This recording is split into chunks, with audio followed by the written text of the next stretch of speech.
Hey, talking to myself. Welcome to the podcast. I know that you gon' feel Dave Sands, the second, talking movies and gaming, even anime. Yeah, I might just go Super Saiyan. 242, the Bahamas, we gon' rep. Don't be anxious about nothing. Philippians 4:6. Sharing about my life, sharing about God's truth. Always keep it real when I'm talking to myself. Let's go. Mic check. 1, 2, a 3, a 4, a 5, a 6, a 7, 8, 9, 10. Woo! Ladies and gentlemen, welcome back to another episode of the Talking to Myself. Welcome to the podcast. I know that you gon' feel Dave Sands, the second, talking movies and gaming, even anime. Yeah, I might just go Super Saiyan. Ugh, that's my intro, bro. That's crazy. But welcome back to another episode of the Talking to Myself podcast with your host with the very most. Hello, Dave Sands, numero dos. We are here in episode number 9, and oh my goodness, this is the first episode after I have posted everywhere that the podcast is live, man. It is everywhere. Spotify, Apple Podcasts, YouTube, other podcast platforms that I've never heard of, but it's there too. Windows Live Messenger, Club Penguin, RuneScape, Pop Tropica. It's everywhere, ladies and gentlemen. It is live. The secret is out, and it's such a amazing feeling to finally share my hidden project with the world. Before I get into anything in this episode, I just have to say a big, big thank you to everyone who has listened, who has reached out to me saying that they've been listening, the congratulations, everything, man. It was a very overwhelming feeling to get that response. Man, to anyone who's also in the creative space in terms of like a content creator creating something that they enjoy, you can relate to the feeling of releasing your work to the world, but you can also relate to the feeling of the nervousness and anxiety that comes with releasing something that you've been working on, right? And I think we could segue into those feelings and emotions. And, you know, I kind of wanted to talk about the day that I let the show go live and launching the show, right? And so we have to backtrack a little bit because I released the show on a Sunday, but Saturday I was working on the show. I think I recorded episode 8 that day. And, you know, as I was like editing it and, you know, putting the intro with the actual recording of the show and all those things, I started to upload the episodes on a hosting site for, you know, where your podcast could get sent to, you know, all the major platforms that I mentioned earlier. And so when I finally saw the show on Spotify, it was a surreal feeling. It was like it was crazy, man. Like, to actually see the thing that I've been working on, to see my logo, to hear my music, my intro, to see it all on a platform that I've been using since I was like 15 years old, and it's my show. It's just like, it's an unreal feeling, right? And originally, this is some behind the scenes talk, I was originally going to release 10 episodes at once. As y'all saw, I released 8, right? And that was because, you know, I just wanted to release 10, whatever. I thought that was a good number to hit for a season. But as soon as I saw the show on these major platforms, I was just like, I can't wait any longer. I had to release the show. It had to go out into the world, right? And so I began to upload all the episodes, right? I began to put episodes 1 through 8 on the hosting site, and before you know it, it was starting to hit, you know, all the different platforms. And to see that was an absolutely amazing experience. And that was on the Saturday, right? So uploaded all the episodes on the hosting platform and went on the major sites. But then I realized that a lot of people may not have like Spotify or Apple Podcasts or anything like that. So I realized, okay, I have to get it onto YouTube.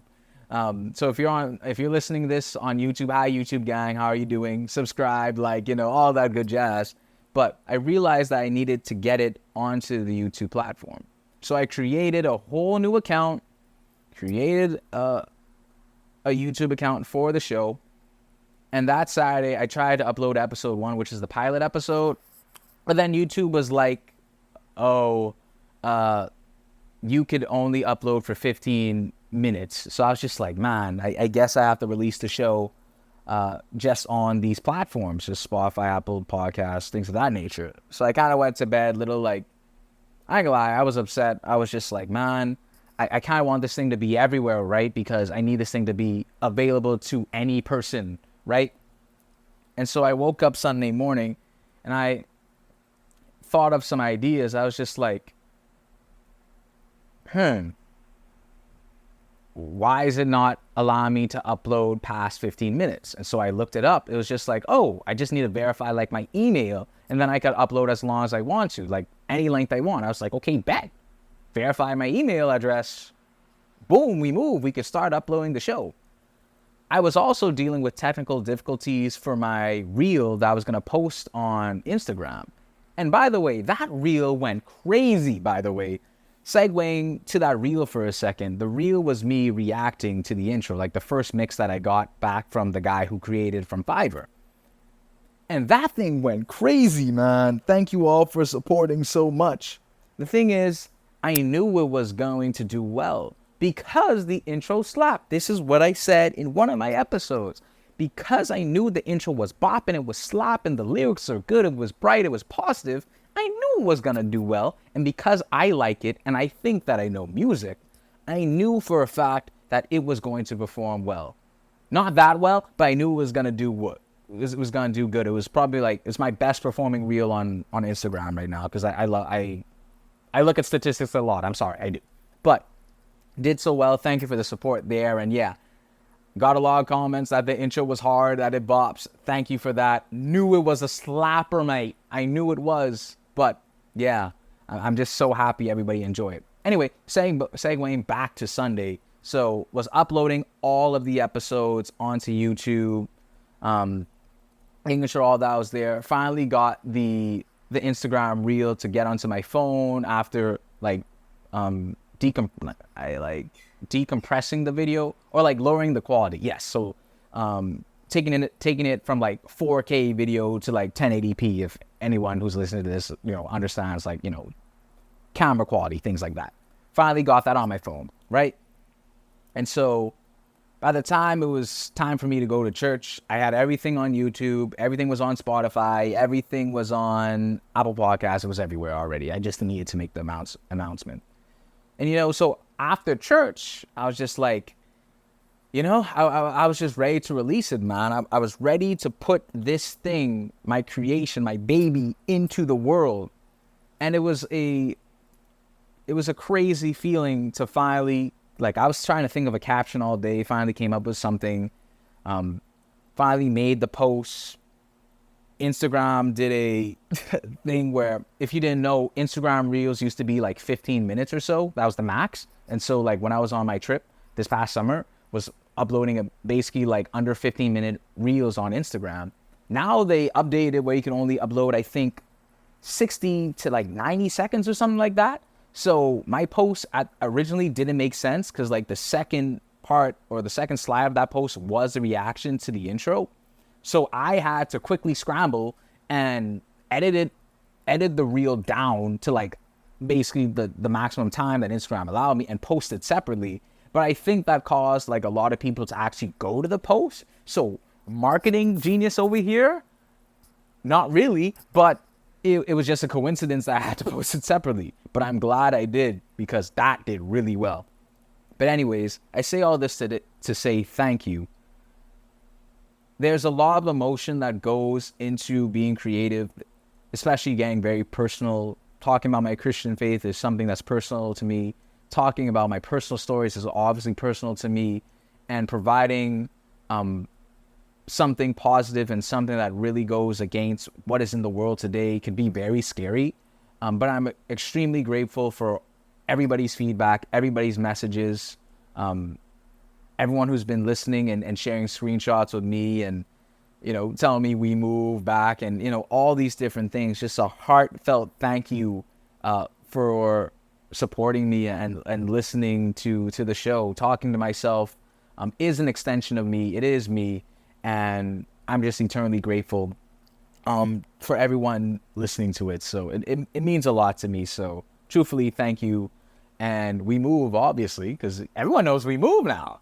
But yeah, man, it was just a nerve-wracking day that day, but it was also a very exciting day to finally release the show into the world. And really and truly, I have to figure out what's next, right? Hence the title, what's next? Well, what's next is to release episodes, right? I'm glad that I gave you guys 8 episodes all at once because that provided a lot of content off rip. So now I could really, gradually make new episodes now, right? So originally, well, I guess what I'm thinking now is this could be weekly, right? So if you didn't know, I recorded those 8 episodes essentially back to back with like 1 day break in between episodes 7 and 8 because I was just kind of tired. So it's nice to now just having to have the responsibility of only releasing like 1 episode per week. So I think we're going to go weekly. If any changes will be made, I'll obviously update you guys about that. So we're going to be doing a weekly thing. Haven't really decided on which day I would like to release the show on. I'm thinking Saturday because that's when most people are free. So maybe Saturday releases of the episode. Maybe that can be the play. I could release the episode like every Saturday. And yeah, that'll be something you guys could look forward to for the weekend, man. Because who doesn't like the weekend? I don't know. I do. So yeah, that's what I'm thinking in terms of the show itself. Weekly episodes releasing maybe every Saturday. And yeah, we'll see if we can maintain that. And if any changes happen, then, we move and we'll go from there.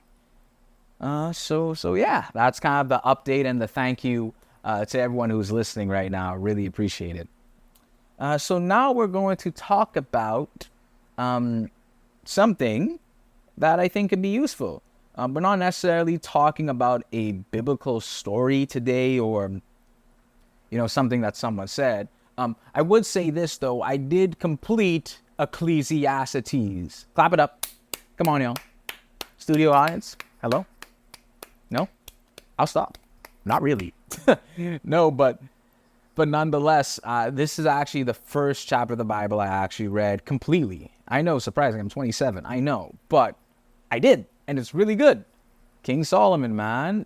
My guy. Now I could actually, refer to him when I'm, talking to people, man. Ecclesiastes, 12 chapters, I believe it was. Really good book. I could definitely recommend it now. He has a lot of game in there. It's really helpful. The overarching message, the overarching message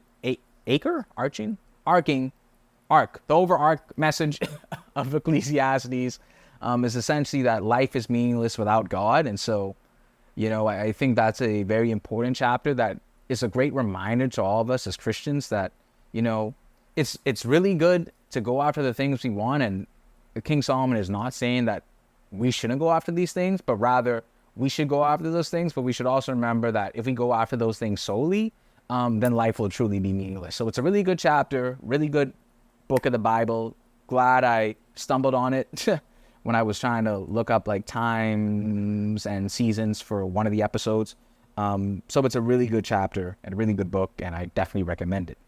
But we're going to be talking about how do you make reading the Bible a thing?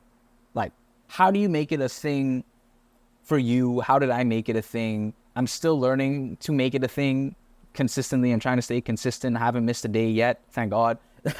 But how do you make reading the Bible a thing? And as I thought about this in the car, driving home through this traffic that is crazy, by the way, school open, but golly, there's so much traffic. Why? There is a lot of traffic. But how do you make reading the Bible a thing? And so I kind of came up with my own 5 points as to how you make reading the Bible a thing. And so we're going to go through those points. I'm going to, give them examples, give a little joke along the way here, there. Y'all already know how this goes. Episode 9, baby. Come on, talking to myself.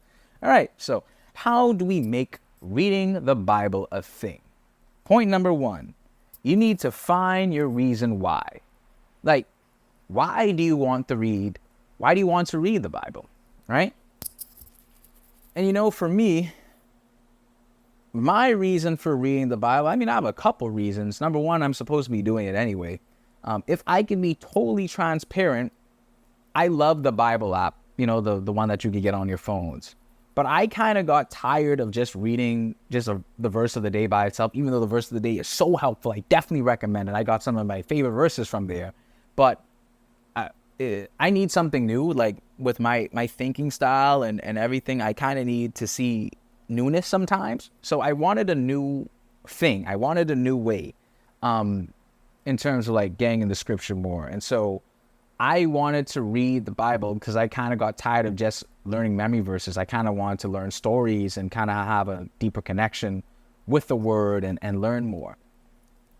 And also as well, I remember when I was hanging out with some friends, right? And, we was just chilling, hanging out, and we got into a biblical discussion, if you will. We did. And I remember not having the ability to really add to the conversation, right? Like, I could talk verses, like, I could say how I feel.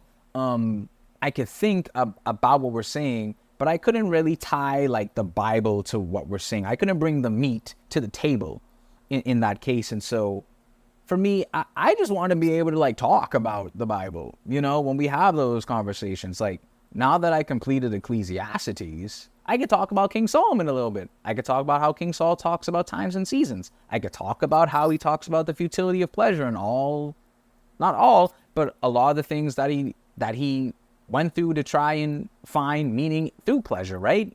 And you only get that understanding through actually spending time in the Word. And so now I have something I can refer to. Be like, oh, you want to do this? Well, look at King Solomon. This is what he did. Again, he could have gone triple platinum if he was in the music industry because he dropped so many bars in Ecclesiastes, right? That type of thing. So my other reason, and selfish reason, I know, but I kind of have to make it selfish so I can do it, is I want to be able to have conversations about the Bible. And when we have these conversations, and I can refer to scripture, and I could, get a little bit deeper outside of just knowing like one memory verse. Those are important, don't get me wrong, extremely important, but I wanted to know a little bit more. So that was kind of the first point, right? Find your reason how to make reading the Bible a thing. The second point I would say is set a time to read your Bible, right? I can keep it a buck. No Milwaukee. Get it? Because in NBA, they call the Milwaukee Bucks. I'll stop. I won't. Set a time to read your Bible. Originally, I fooled myself by thinking that, but right before bed, I'm going to read the Word. Right before bed. And I'll keep it a bean. I'll keep it real. So that didn't work out too well. I was too tired. I was, I already watched all the YouTube. I already watched all the movies. I'm exhausted. I'm not going to read the Word at that time. I'll be honest. I would read like the memory verse from like the verse of the day from the Bible app, but I'd be so tired to like read a chapter. So yeah, it didn't work out for me. And originally, I know like a lot of people recommend reading the Word in the morning.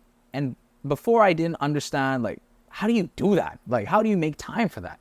The truth of the matter is there's actually more time in the morning than you think there is. And so now I read the Word first thing in the morning. Wake up, grab my Bible, and I read. I read a chapter. And it's so much better that way because I start the day in the Word. Regardless of what else happens in the day, I know for a fact that I did read the Word because it's one of the first things that I do. Outside like scrolling on my phone. I do that. I know. I just be checking messages. I know. It happens. I know. But it's one of the first things I do in the morning, right? And so because of that, I made it a habit. It's easy to develop. It's easy to do. Now that I have a set time in the day, when I want to read the Word, I'm more likely to do it. And it's been great ever since. Now, some people may find it better to read their Bible in the evening. That's cool too. The point of the matter is, it's setting a time that's best for you, whether it be the morning, the noon, or the night, or the evening, or the dusk. The dusk. But yeah, whether it be any of those times, just make sure you find a time. You know, whatever time is best for you, set a time for it and do it. You know, there's a lot more time than we think there is. There is a lot more time. I know we could get caught up in the busyness of the day, myself included, right? But there is a lot more time to actually sit down and read the word. So I definitely recommend choosing a time that's best for you. So point 1, find your reason why, like your reason why to read the Bible. 2, set a time to read your Bible. 3, buy a Bible for yourself. And I have in brackets here, choose your version, etc. Now, I don't know about the greater talking to myself audience, but I know me. I know Dave. I know this one here. Dave Sanz, numero dos. I know me, right? I am more likely to use something when I spend my hard-earned money on it. It's just facts. If I buy some shoes, if I buy some J's, I'm going to wear the J's. Because why? I spend money on it. If I buy the game, then I'm going to play the game. Because why? I spend money on it. My usage rate of something increases when I spend my hard-earned money on it, right? When it's gifted to me, I'm going to still use it. There's a high chance I'm going to use it because who doesn't like gifts? Mama, make that Johnny Cake Christmas coming. I can need these gifts. You know what I'm saying? But when you spend money on something, you feel that, right? You really feel that. I still remember the price of my Bible that I bought on Amazon.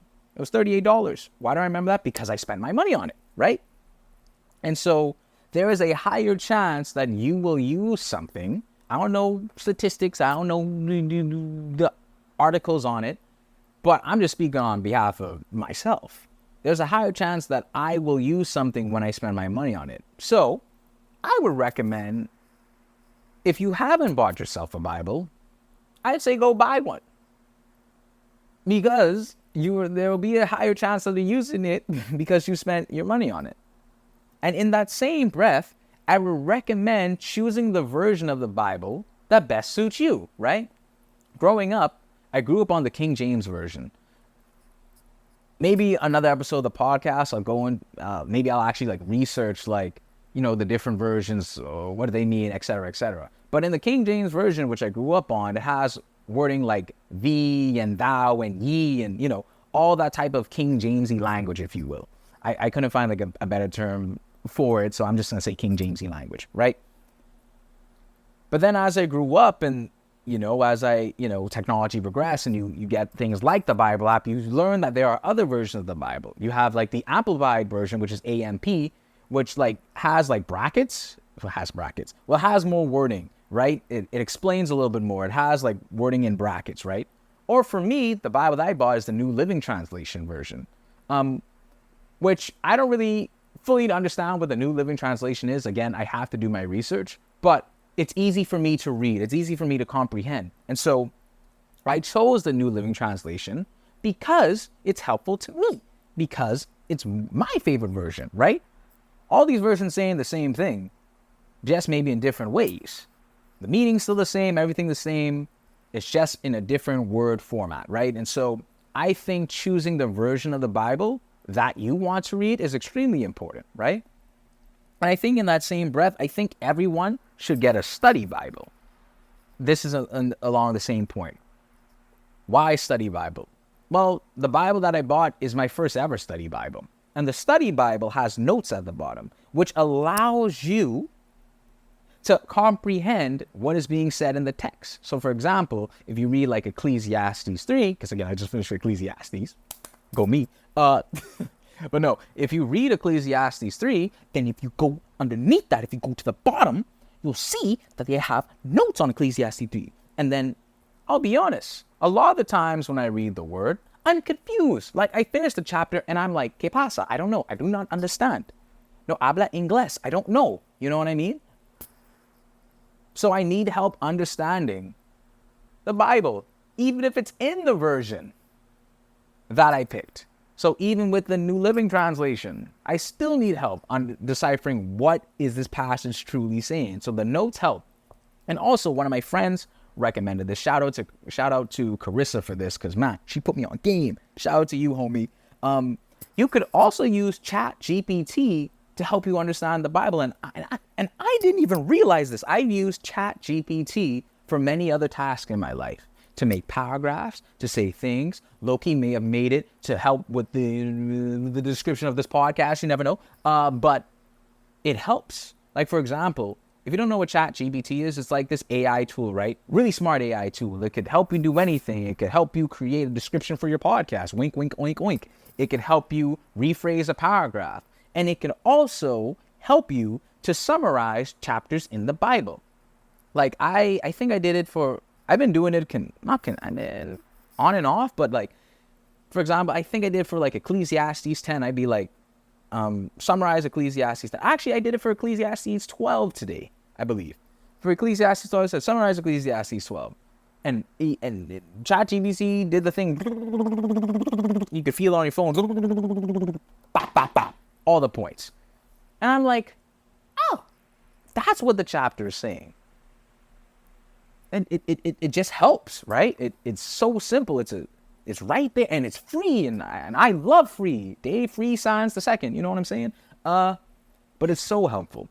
And we live in an age with technology that we could use it we could use technology to advance so many parts of our lives. I've used it for editing, I used it for gaming, I've used it in so many different ways. Why not use it to read the word as well?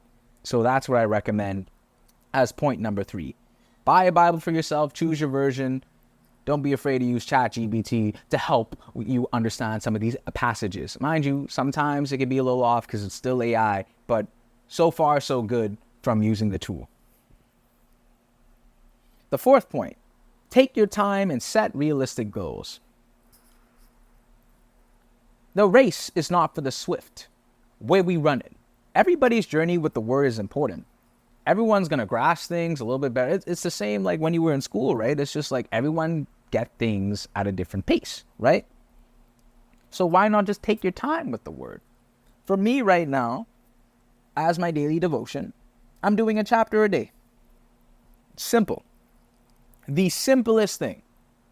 And I've been able to hit that target every single time. Why? Because it's easy for me. It's so simple, right?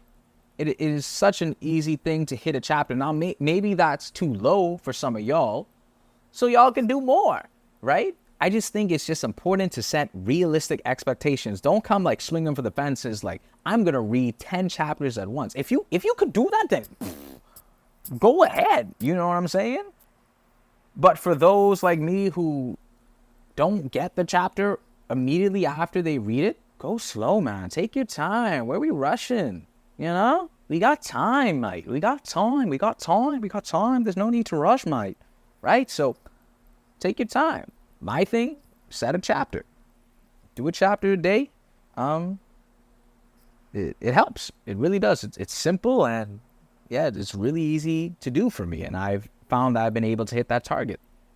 And also, just to tie back with point number 3 of buying yourself a Bible, I found that actually buying a physical Bible is so much easier to read than on my phone, because I am able to see the start of the chapter and the end of the chapter. Listen, people, I don't like to read. I don't. I prefer movies and podcasts, hence talking to myself, and music. But because I'm able to see the start and the finish of a chapter, it's easier for me to digest. It's easier for my brain to process, like, okay, we have verse 1 and we have to get to verse 30. When you're on the phone, it feels like endless scrolling. To me, it just feels like I'm scrolling for days. I'm just like, oh, when is this chapter going to end? You know what I mean? But because I could see the distance, I could see the length between each chapter and the amount of verses one time, it's simple for me. So I don't know if anyone else thinks like that, but it's very simple for me to have a physical Bible. And finally, point 5, have fun with it, man. Just have some fun, some good old-fashioned fun. Have fun reading the word. Jump around. See what chapters you like. See what chapters, well, maybe you might not like so much. You know, see what you like. Jump around. I was actually trying to read the Bible in order, and I did start like that. I started reading Genesis, and then I thought of Ecclesiastes, and I was really liking Ecclesiastes, so I stayed in Ecclesiastes, right?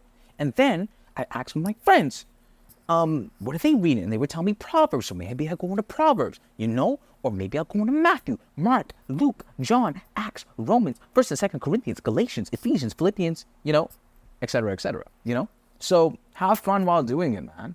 At the end of the day, we're all trying to get better spiritually. We're trying to learn more about God and more about the Word. We're trying to develop more in our Christian faith. So just have fun with it. Make it fun, bro. It doesn't have to be boring. It doesn't have to be like this overarching task. Because I'm not going to lie, sometimes, especially when I was reading it on the phone, bro, it felt like that. It just felt like another task, bro. So make it fun for you. Breathe. Make it slow. And have fun while doing it. And so I'll just list off the 5 ways how you can make the Bible a thing in your life one last time. Find your reason why. Find your reason why you want to read the Word. 2, set a time to read the Word, whether it be morning, evening, or night. Buy a Bible for yourself, choosing the version you want, Also include in that, if you need more explanation in the Word, you can look at the notes in the study Bible, because I recommend study Bible, or also using ChatGPT or any other research tool that you want to use. Take your time and set realistic goals. That's number 4. Read a chapter a day. If you're finding a chapter a day is easy for you, then maybe you could progress to 2, 3, 4, etc. And finally, just have some fun with it, right? And so I think that'd be my recommendations. And, I hope this helps inspire some people to also get in the Word. Again, I'm still learning too, man. Just because I can record a show doesn't mean I'm not progressing with y'all. I'm learning with y'all as well. So, yeah, I think we'll end it there. I hope that everyone has enjoyed this episode of the Talking to Myself podcast. Thank you all so much for listening. Thank you all so much for supporting the show. This has been an absolute joy and pleasure for me. And so, yeah, C-Lab, we move. God is good. Until the next one, take it easy. We move!